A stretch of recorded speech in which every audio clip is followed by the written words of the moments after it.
Hi and welcome! Or maybe even welcome back. First of all, I really want to say thank you so much for your support. I know that for some it maybe doesn't seem much, but for me this means a lot. I really enjoy doing videos, shorts, and sharing my stories with you, either if it is about my characters or my stories from my job. I still see the support, and that's just incredible for me. Just the thought that my OCs have their own fans means a lot and warms my heart. Like, what? Like, seriously, thank you so much. I really hope I can turn this into my full-time job so I can share even more and even more often. And talking about my OCs, I wanted to share my Speedpaint here with you and tell you a little bit about my OC, Rhea. Some of you saw her already in my short with Kirra. And well, it is also a short with the most views. So I figured maybe I might as well introduce her to you.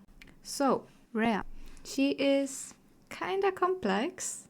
Well, as well as many of my others OCs.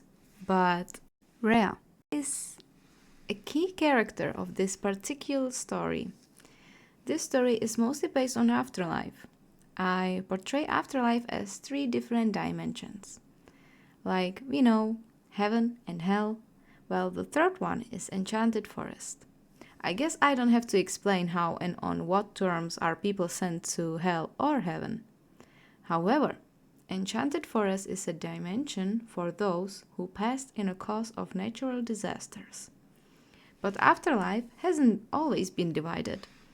Before, it was one dimension known as a paradise, where all the souls found a peace and would rest and wait for their loved ones so they could reunite.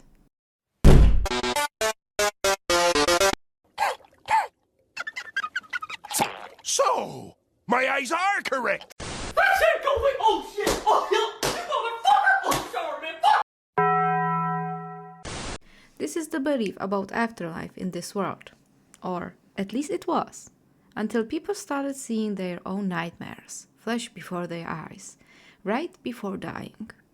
They saw chaos. They saw demons, loved ones suffering, war. This really changed the view of people on what they imagined death would be. The peaceful, calm passing, which left people hopeful of seeing and meeting their loved ones once again in safe and peaceful environment where is no fear nor pain, turned into this nightmare where people are the disease. Where deceased attacked each other in dark, terrifying place filled with demons, smoke, and painful screams. Storyteller, who? This became the reason why people want to dodge the death at all cost. People want to be immortal, or find any other way just to keep their souls away from this nightmare. Technology keeps moving forward as well as science. However, is this amazing progress really worth it in expense of destroying their own world? So, Enchanted Forest duty is taking care of nature in real life. Since people started destroying gods from Enchanted... Destroying gods? What did I write here? What? Since people started destroying their own world, as well with nature and everything in it, the gods from Enchanted Forest had to step in. They divided afterlife's dimensions into, as mentioned, hell and heaven, to keep saints and sinners from fighting. Both sides agreed, since it is known that gods from Enchanted Forest are the most powerful. Their duty is peace, not war, so little do saints and sinners know that using their sacred power grant them their own death. A demigoddess was sent to the afterlife court. For her safety, a dragon god accompanies her, while doing her duty to become a full goddess of justice. Her duty was to justify why and on what terms were the deceased sent either to heaven, hell, or the enchanted forest. The decisions not only was up to her, but also depended on the opinions of the representatives of already mentioned dimensions. These representatives were chosen by the gods. Even though it seemed like afterlife turned back into a peaceful place, There were still some bitter saints upon us. Why, you may ask? Simple. Why would the first saints share heaven with those who got a simple free pass? The first ones fought for it, and now they have to share the space they fought for? They fought for this and for peace. They were scared and attacked, and now the others have a free pass? No way. Deal was made between representatives of hell and heaven.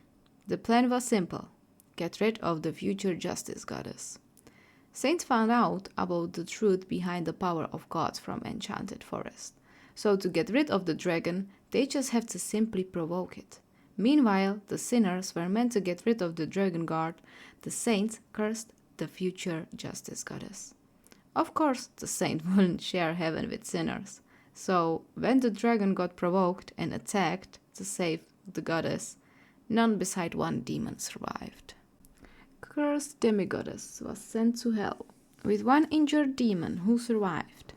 Saints locked the gates, and only they were able to decide who can pass through the heaven's gate. Instead of demigoddess everyone knew, a small demon girl appeared in hell. She has a porcelain pale skin, big pink eyes, which stand out under her white bangs.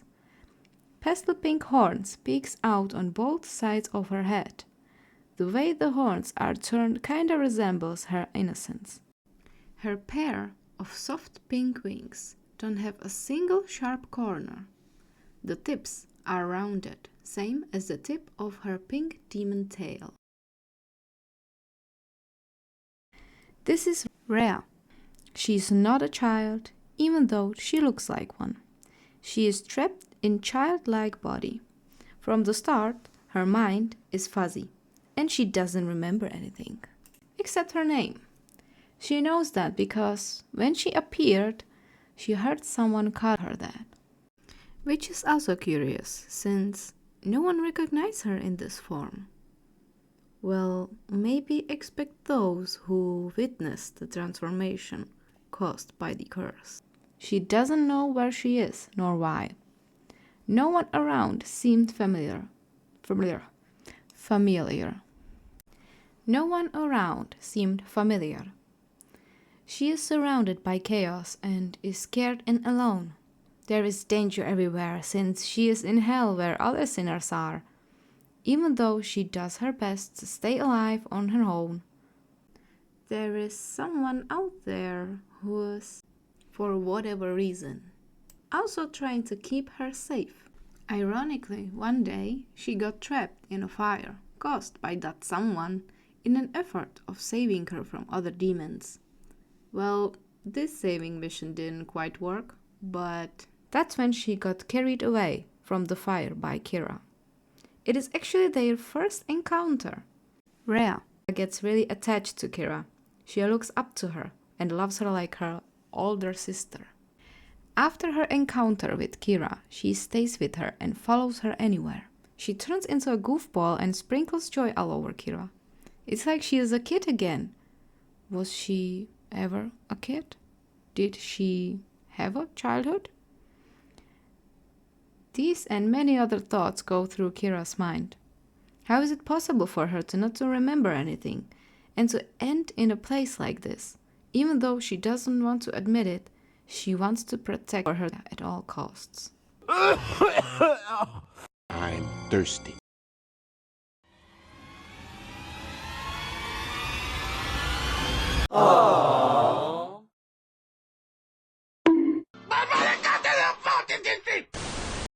You kind of felt like telling you the whole story here, but I feel like I gotta explain everything because I asked myself many times while creating her and whole story in general. As you can tell, it still has some holes and it's not really finished yet, but I hope you get the idea. I'm planning on creating an animation about my characters' backstories. I'm looking forward to share more with you soon. So, for now, thank you so much for your support. Once again, stay safe, stay creative, and I will be seeing you very, very soon.